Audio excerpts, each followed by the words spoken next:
Hi guys, welcome to Tale Talk. This is the first episode in the Romanian movie review series, and today we're going to talk about the death of Mr. Lazarescu.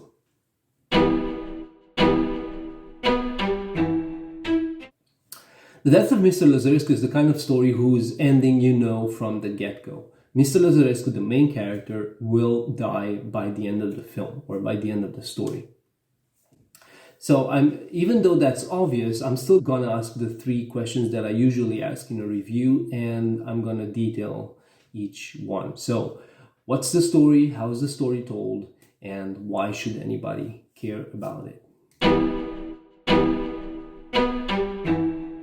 So the story is the story of Mr. Lazarescu, and it follows two main storylines, one obvious and one less obvious. The obvious storyline is the journey of Mr. Lazarescu through the night in Bucharest from one hospital to another. I think there are 4 hospitals in total. His experience with those doctors and the context of each of those hospitals, and also the experience in the ambulance from one place to another.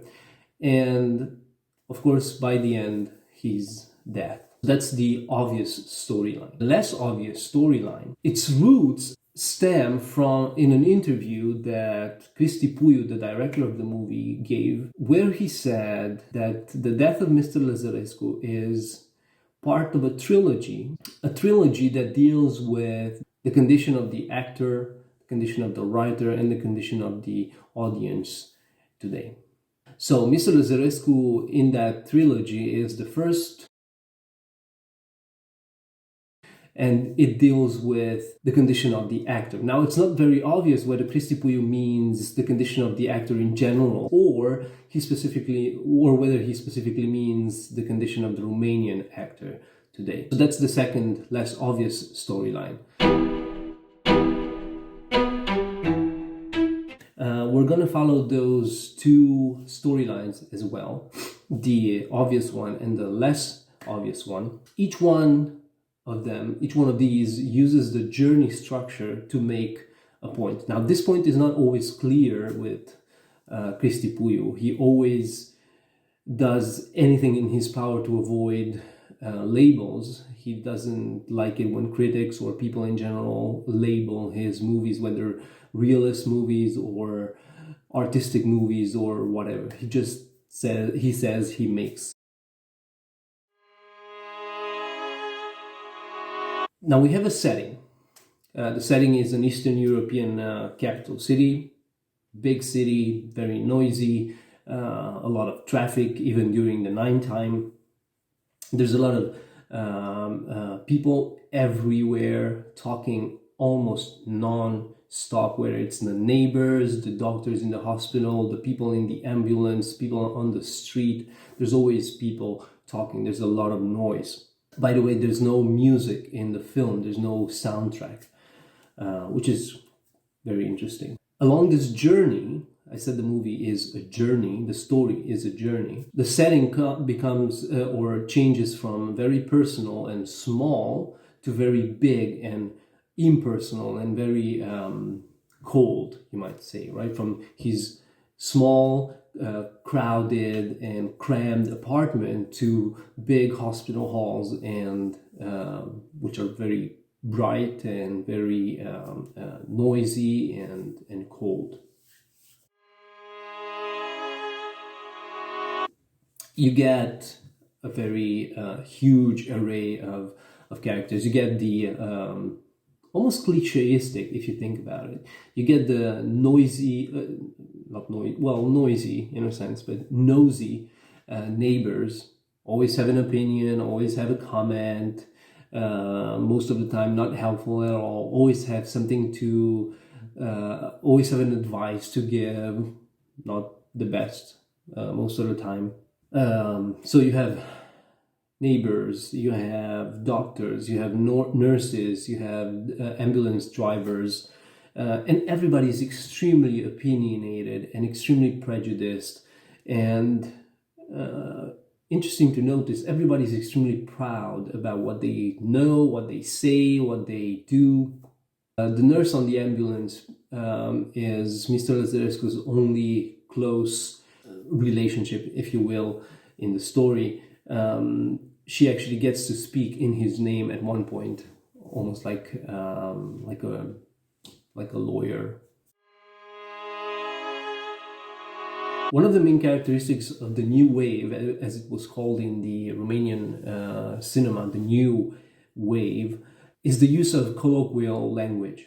At first glance, or at first listen, first view of the film, the way the characters talk doesn't seem to be at all important. At a very careful listen, it is very, very colorful. Almost probably the only thing that humanizes the film, in the sense that there's humor, there's color, there's variation. Yeah, because otherwise the movie is very linear and kind of cold. Talking about language, towards the end of the film, because of his illness, the main character loses his ability to speak. And it's very interesting what the director chooses to do with that. And from this, we're going to transition into the other, less obvious storyline where we talk about the condition of the actor. The main character loses his ability to talk, and everybody around him starts to talk in his name, saying the wrong things, of course, but talking in his name, assuming that they know what the problem is, how to solve it, and so on and so forth. What's the less obvious storyline, and how is that told? Now, we said that the less obvious storyline follows the metaphor of the movie being a comment about what the condition of the actor is today. Now, the journey from one hospital to the next is the journey of the actor, either from one audition to the next or from one film to the next, where one hospital plays the role of an audition or a film, in this case. And each has its own experiences and each has its own influence over the actor. If you think about it, and if you see the movie several times, hopefully you get this feel that the gradual worsening or the gradual decline of Mr. Lazarescu is the gradual transformation of an actor into the character. On this journey, the actor meets a huge of critics, right? The neighbors, the doctors, the nurses, and so on and so forth. Everyone has something to say about him. Everybody has comments about the way he behaves, the way he talks, the way he looks, right? And if you think about it, that's exactly what society and critics and viewers and even movie directors and the casting people do when an actor shows up for an audition. There's comments about how to move, how to speak, how to look like, and so on and so forth. So all these comments about Mr. Lazarescu are comments about the identity of an actor. Now, I listened to many interviews with Cristi Puiu, the director of the film, and many times he's asked about, and he makes comments about how critical he is with actors. But in what way?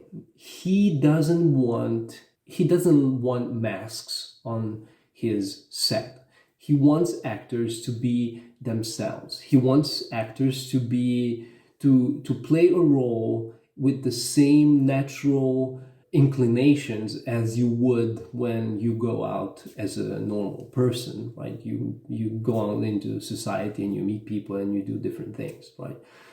So no matter who you are, how you speak, how you look, how you move, how your hair looks like, what's your tone of voice, what's your intonation, whether you're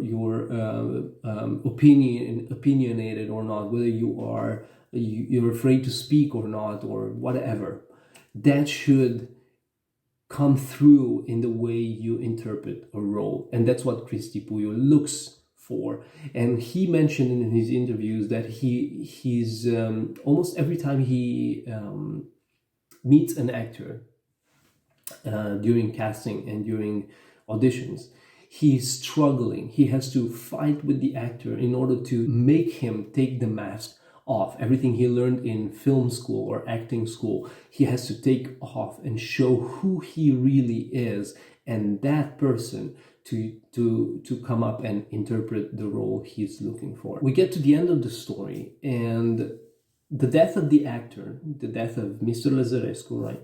The individual who comes to an audition with a bag of tricks and lies, right? That's the actor.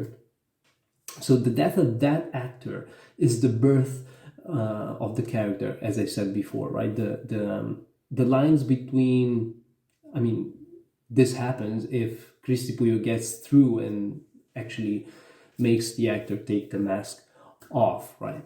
So what happens is the actor dies and the character is born. Many have wrongly written about the film that it's a comment about the medical system, the Romanian medical system, how bad it is, which is actually not true. Cristi Puiu has said it himself. It's 100% wrong. That was not his intention. That's not what the movie is about. Yes, the movie could play that role, but no, the movie is not about that. I said at the beginning that Cristi Puiu avoids any kind of labels, but unfortunately, the movie has to be addressed as a very realistic film. At least from the point of view of what the story is, how it's told, how it looks and sounds, right? So even the camera sometimes slightly in order, almost like a documentary film. It's almost like you would be extremely ill and on your deathbed, and a camera comes into your life and films the last 10 hours of your life. You cannot not talk about it as a very realistic film, almost documentary like. It's not a story for everyone. It's funny how the question was, why should anybody care? And then I'm saying this is not a story for everyone, but it is not for everyone. The story is very slow. It's very slow paced. There isn't a lot of action that goes on. It's not at all explosive. From time to time, you have some funny dialogue that kind of drives the story along, but there's no, I really need to see what's going to happen next, right? There's none of that. I think you need to see this film at least 2 times in order to get a grip on what's going on and what everything is. And it's funny how even though the movie is about the death of a person in a horrible way, there's no lesson, there's no moral lesson, there's no lesson at the end of the film. You're just facing a reality, and you need to come up with or make a decision about what you just saw and whether it can influence you in some way or another, or just leave you indifferent. What the movie does best is show a neutral point of view on a matter. Right? Somebody is dying. There's no emotional implication at any level from the camera's point of view. And if we come back to the less obvious storyline, the condition of the actor, namely, we could say that is quite accurate in the sense of nobody cares about an actor. What we care about is the character, how it's interpreted, and how it makes sense in the bigger picture, namely the story. Nobody cares about the actor, especially when it comes to Romanian actors. So everything that you are shown, you're shown from a very objective point of view. There's no interpretation. There's just, here it is. Here's a story. Look at it. Make up your mind about it. And whether that's the death of the character, namely Mr. Lazarescu, or the condition of the actor. So I hope this was something you might find interest in, and I hope you can sit down, and I hope you will sit down and watch the film. It's a very good film. Yes, it is kind of long. Yes, it is kind of slow, but I think it's worth it. So that was it. Please subscribe, hit the notification bell, and just look out for the next review or the next video. See you guys.